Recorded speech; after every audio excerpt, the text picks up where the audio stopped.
What up, y'all? It's Mr. Downtown Ray Melo. You're listening to the Entertainment Report on iHeartRadio, live from Dubai for Friday, February 21st, 2020, delivering some major stories and trends going on in the world of entertainment and beyond. You can follow the show on Facebook, Twitter, or Instagram.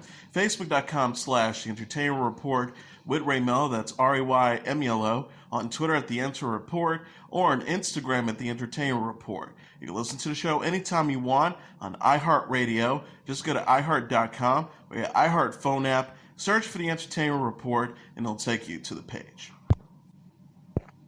Lionsgate is giving a glimpse of the new horror film Run.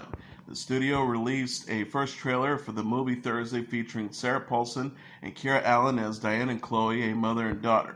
The preview opens with Diane, played by Paulson, staring at a baby in the at the NICU. The trailer flashes forward to the present, where Diane has raised Chloe, Allen, played by Allen, who uses a wheelchair in total isolation. Chloe says, "You do everything for me, you teach me, you cook for me." Chloe begins to question her mom's increasingly controlling and disturbing behavior. She discovers her mom previously changed her name and is hiding sinister secrets. Run is directed by searching Helmer Anish Chaganty. Allen, who makes her big screen debut in the film, said in an interview with Entertainment Weekly that it is exciting to be the first wheelchair user to star in a studio movie. She said, "I believe this will be the first studio movie ever starring a wheelchair user, and just to be part of a historic moment like that is really, really exciting. But the more exciting thing for me was just the character and the story, and to be able to play a part that was really about the character and now about the disability." Run opens in theaters May 8th during Mother's Day weekend. The cast of Reno 911 is reunited for a revival series on the new streaming network Quibi. Quibi confirmed cast members Robert Ben Garrett, Thomas Lennon, Keira Keeney Silver, Niecy Nash, Wendy McLennan-Covey, Cedric Yardberg, and Carlos Arazuki will return. Reno 911 ran for 6 seasons on Comedy Central between 2003 and 2009. It was a spoof of the documentary format of shows like Cops, following the incompetent Reno, Nevada Police Department.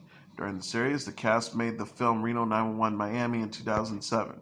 Quibi has advertised shorter form series than the standard network network hour or half hour. Super Bowl spots defined a Quibi as a short unit of time in which you can fit an episode of a show. The Comedy Central series was 30 minutes or 22 after commercials. Each Reno cast member went on to success after the series. Lennon and Garrett are a writing duo who wrote the Night of the Museum films Balls of Fury, Hell Baby, and both continue to act. McLennan-Covey plays Beverly Goldberg on The Goldbergs. Yarborough plays the caretaker to a boy who can speak, played by Mikhail Fowler on Speechless. Nash is on TNT's Claws and the upcoming FX drama Mrs. America. Keeney Silver has made her way around shows like Superstore, a series of unfortunate events, Carol's second act, and Big Little Lies. Arazuki has been a prolific voice actor. NBC has renewed its James Spader Megan Boone drama The Blacklist for an 8th season. The show is about a U.S. government agents finding and apprehending the world's most dangerous criminals. Season 7 is set to resume March 20th with 2 back-to-back episodes. Lisa Katz and Tracy Pacasta, the co-presidents of scripted programming for NBC Entertainment, said in a statement Thursday, "Congratulations to our incredible cast, producers, and crews, all of whom continue to reach excellence week in and week out. We couldn't be more excited to continue Red and Liz's story into Season 8. Sex Education and Secret Diary of a Call Girl scribe Laura Neal has signed on as lead writer and executive producer for Season 4 of the BBC America thriller Killing Eve. Season 3 of the series, which stars Jodie Comer and Sandra Oh as a globetrotting assassin and a woman obsessed with bringing her to justice, is slated to debut on April 26. The executive producer Sally Woodward and Gentle said in a statement Thursday, "Laura is frighteningly bright, takes no prisoners, and can laugh at anything. She's wicked and wild, emotional and provocative. The stories we are already creating for Season 4 promises a pitch black ride." Previous lead writers for the show included Phoebe Waller-Bridge, Emerald Fennell, and Suzanne Heathcote. The series is based on Luke Jenkins' novels. Sarah Burnett, the president of AMC Networks Entertainment Group and AMC Studios, says, Killing Eve smashed his television troops in every way, both on the screen and behind it. We have a remarkably squad of ferociously smart women writers passing the baton to each other on this show, aligning around a coherent vision, but bringing it to life with their own specific sparkle and brilliance. Laura Neal is the latest incredible leader of the pack of Killing Eve. Production on season 4 is to begin later this year. Real Housewives of New York City icon Bethenny Frankel is set to host The Big Shot with Bethenny, a business competition show for HBO Max. Warner Media said it ordered 8 episodes of the half-hour unscripted series for the streaming service. Contestants will compete for a chance to work on the Skinny Girl founder's executive team. The project is a collaboration from HBO Max, MGM Television, Mark Barnett, and Frankel's Be Real Productions.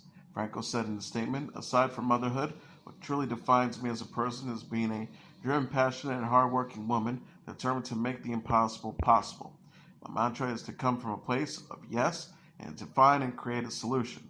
I'm an executor of visions, and I share and impart that information to those who work with me. MGM has been neck and neck with me with ideas and their execution.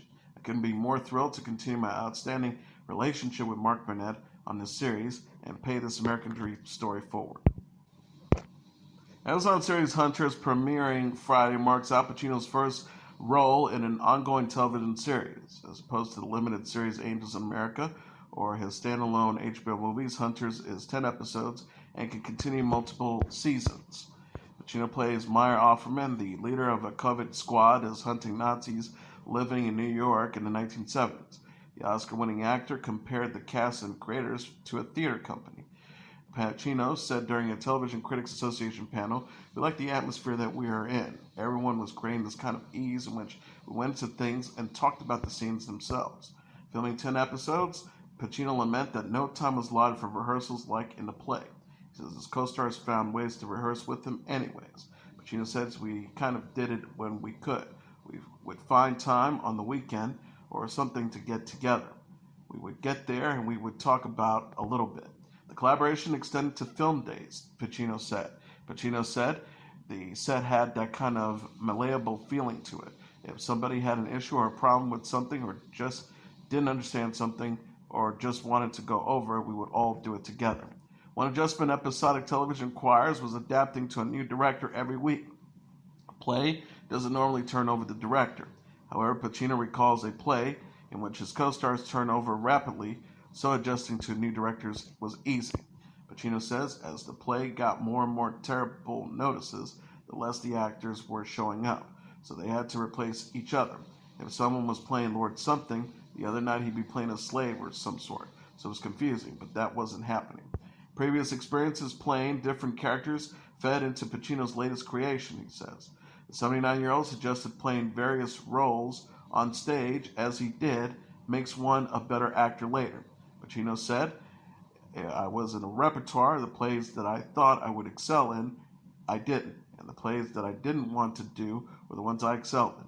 So you never know what's there. The more you do, the more you find out."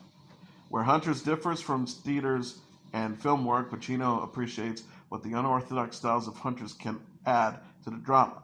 Creator David Weil, who executive produces and showruns with Nikki Toscano, presents some scenes as 70s-era movies or TV shows, and then returns to the narrative of the show. Game of Thrones alum Kristofer Hiviju and 6 others have joined Season 2 of Netflix The Witcher. Hivju, who famously portrayed Tormund in Game of Thrones, will appear on the fantasy series as Nivellen. Yassine Tour as Cohen, Agnes Bjorn as Viren, Paul Boulier as Lambert, Theo Istra Ramusin as Isco, Aisha Fabian Ross as Lydia, and Marcia Simmons as Francesca will also be featured in the new season. The Witcher is based on the Andrzej Spakowski book series of the same name, which also previously was adapted into a popular video game series. Henry Cavill stars as Geralt of Rivia, Anya Charlotta as Jennifer, and Freya Allen as Ciri. Netflix renewed The Witcher for a second season ahead of the season 1 premiere in November. Snoop Dogg will be the featured guest on Wednesday's episode of Jada Pinkett Smith's web talk show Red Table Talk. The rapper will be on hand to discuss with Jada Pinkett Smith and her co-hosts Willow Smith and Adrienne Banfield Norris, the controversy surrounding his rant towards CBS This Morning's Gayle King. Snoop Dogg previously slammed King on social media for her interview with former basketball star Lisa Leslie. King asked the WNBA star about her thoughts of the late Kobe Bryant's 2003 sexual assault case following his death. Snoop Dogg has since apologized and will talk about what he learned since the incident. Jada Pinkett Smith released on Instagram Friday a photo of the music star appearing on Red Table Talk. She captioned the image at Snoop Dogg is coming to at Red Table Talk Wednesday, February 26th to have an in-depth and insightful conversation about the culture of disrespect between black men and black women. Red Table Talk will broadcast on Facebook Watch, which was renewed through 2022 in January. Facebook Watch also announced a spin-off series with Gloria Estefan titled Red Table Talk, The Estefans, which Jada Pinkett Smith will executive produce. Amanda Bynes introduced her fiance to fans in the new video on Instagram. The 33-year-old actress shared a video with her fiance, Paul Michael, on Thursday after announcing their engagement last week. The clip shows Bynes praising Michael as they stand side by side. She says, "Hey everyone, this is Paul, my fiance. I'm so lucky. As you can see, he's drop dead gorgeous. He's also the best person on the face of the earth." Bynes also apologized for her past comments on Twitter. The actress said, referencing her past substance abuse issues, "I just wanted to post a video to say I'm sorry to everyone whom I called ugly on Twitter. I was feeling so ugly at the time, and it was really hard for me to express myself at the time because I was so drugged out." She added, "Now I've remained sober for over a year. Same with Paul. I just want to let you know that I love you guys, and I'm so happy now. I feel like I got what is mine, and that is Paul." Bynes shared a pair of selfies with Michael earlier in the day on Instagram. She wrote, "My love is Paul." Bynes had announced her engagement alongside a photo of her engagement ring February 14th on Valentine's Day. She captioned the post, "Engaged to the love of my life." So it says Bynes and Michael met in rehab and have been dating a few months. Bynes has reportedly been living in the sober house since graduating from the Fashion Institute of Design and Merchandise in June. Love Actually star Liam Neeson thinks the 2003 movie is a beautiful film. The 67-year-old actor discussed the beloved Christmas movie and the possibility of a sequel during Thursday's episode of Watch What Happens Live. Neeson, the Love Actually cast, and writer-director Richard Curtis previously reunited for a short film for Red Nose Day. They gave an update on the characters.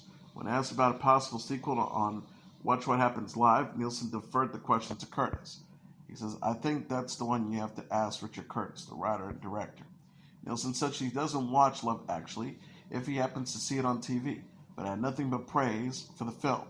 The actor says, "Not because I don't like it. I think it's a really beautiful film. I really do. Not at least because the opening of that film." And also, you see all these people coming out, and you hear Hugh Grant saying the messages from the Twin Towers were assassinated bomb. All the messages were about love. You're immediately gripped. I defy anybody not to listen to that and think, I want to watch more of this. Laura Linney, who plays Sarah in Love Actually, shut down sequel rumors during a previous appearance on Watch What Happens Live. The actress said, "I doubt it. I'd be surprised, but you never know." On Watch What Happens Live, Neeson and fellow guest Leslie Manville also played a game of Britannica, where host Andy Cohen tried to identify real British slang words. Neeson will next star in the crime thriller Honest Thief. British singer Morrissey will have a 5-night residency show in Las Vegas. Morrissey, who's 60, shared plans Thursday for his Morrissey Viva Mo's Vegas show at the Coliseum at Caesars Palace. Morrissey will be in residence June 26th to July 4th. Tickets go on sale February 28th at 10 a.m. Pacific time, with City Car members to have access to pre-sale tickets beginning February 25th. The Coliseum tweets Thursday at Las Vegas will never be the same again. Viva Mo's Vegas will serve as, quote, an intimate, invigorating dive into Morrissey's expansive career from his early days to the new album. Morrissey had his first ever Broadway residency in 2019. He will release the new album, I Am Not a Dog, on a Chain on March 20th. Morrissey came to fame as the frontman of the band The Smiths. He has since released 12 solo albums. The Weeknd announced on Thursday a new world tour in support of his upcoming fourth studio album, After Hours. The tour, which is set to begin on June 11th in Vancouver, Canada, at Pepsi Live, will span North America, the UK, and Europe. Tickets go on sale for the general public in North America on February 28th at 10 a.m. local time and 9 a.m. local time for the UK and Europe. Each ticket will purchase for any North American date will include a CD copy of After Hours, which is set to be released on March 20th. After Hours will include the tracks Heartless, Blinding Love, and a title track. Selena Gomez released a new song Friday titled Feel Me. The track was uploaded to YouTube and the lyric video onto music streaming services such as Spotify, Apple Music, Amazon Music, and Deezer. Feel Me follows the release of her third studio album, Rare, which arrived in January and reached number 1 on the Billboard 200 charts. The new song was a bonus track on the vinyl version of Rare. Gomez sings, "No one like you, no one love you like I love, no cheat, no never lie, never put no one above you. I gave you space and time. Now you're telling me you miss it, and I'm still on your mind. We are one in a million, and love is hard to find." Gomez recently stated that she finds her early style of music to be cringe-worthy. Alanis Morissette has released a second single of her upcoming album, Such Pretty Forks in the Road, titled Smiling. The singer uploaded the track to YouTube on Thursday and on music streaming services such as Spotify, Apple Music, Amazon Music, and Pandora. Morissette sings, "This is my first wave of the right flag. This is the sound of me hitting bottom. This is my surrender, if that's what you call it, in the anatomy of my crash. And I keep on smiling, keep on moving, can't stand still." Such Pretty Forks in the Road is set to be released on May 1st. The album will also include the single Reasons I Drink. Morissette will embark on a North American summer tour to celebrate the 25th anniversary of her album, Jagged Little Pill, starting in June. Blake Shelton has been added to the iHeartCountry Festival at the University of Texas in Austin on May 2nd. Shelton joins a star-studded lineup of performers that also includes Dierks Bentley, Lady Antebellum, Sam Hunt, Dustin Lynch, Chelsea Ballerini, Kane Brown, John Party, and Chase Rice. Hot Country Nights, Bobby Bones, and other stars will appear as special guests. Sheldon said in a statement, "I'm excited to join my friends and fellow country artists for my first iHeartCountry Festival performance. It's always a good time playing to Texas crowds. I'm looking forward to an evening of country music and maybe a little vodka to add to the party." Tickets for the festival are now on sale. The show will be live streamed through livetimeslive.com and broadcast across iHeartMedia's country music radio stations. Sheldon in January teamed up with his girlfriend, Gwen Stefani, for the duet Nobody But You. And as your entertainment report for Friday, February 21st, 2020, I'm your host, Mr. Downtown Melo. I'll be back on Monday to deliver some major stories and trends going on in the world of entertainment and beyond. You can follow the show on Facebook, Twitter, or Instagram, facebook.com/The Entertainment Report with Ray Melo, that's RAYMELO, on Twitter at The Enter Report, or on Instagram at The Entertainment Report. You can listen to this episode or any previous episodes of The Entertainment Report anytime you want on iHeartRadio. Just go to iHeart.com or your iHeart phone app, search for The Entertainment Report, and it'll take you to the page. Everyone have a great weekend, good night, and God bless you all.